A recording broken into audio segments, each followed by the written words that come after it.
Lee Marvin and Toshiro Mifune play American and Japanese soldiers stranded on a deserted island in the Pacific during World War II.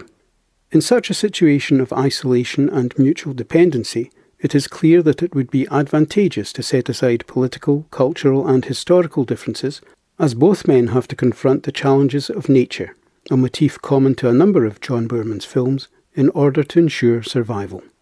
However, even here and in this situation, the clash of their political and cultural backgrounds carries over, and each tries to get the better of the other.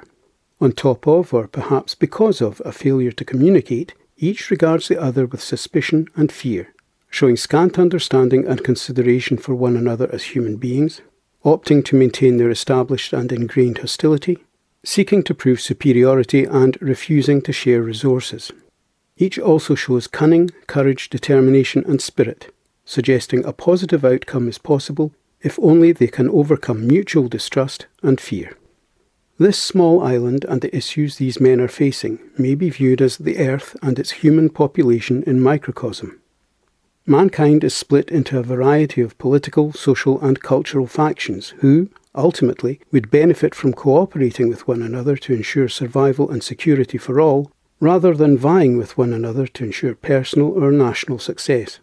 Each of our protagonists does eventually get the better of the other, and both show a fundamental humanity as neither can bring himself to kill the other, though they do try to hold one another in check and control one another. The Japanese soldier displays order and a need for precision, while the American is more relaxed and haphazard, but each shows himself capable and strong, and neither is obviously superior to the other. The whole would seem to be a metaphor for warring nations and peoples seeking to gain control over one another or gain advantage at the other's expense, with arguments over food, water, territory and property, all the while failing to see the bigger picture. Finally, there appears to be a realization that they are going nowhere, physically and figuratively. This is not verbalized, but there develops an underlying, if uneasy, trust between the two. This trust is doubted from time to time, and this doubt is based on previous conditioning rather than their experiences on the island. Eventually, they find a common cause and take on nature together, helping and saving one another. By now, their cultural differences have been forgotten as they focus on the here and the now. After their escape across the sea, they come across land which could be under the command of either nation, and each is protective of the other.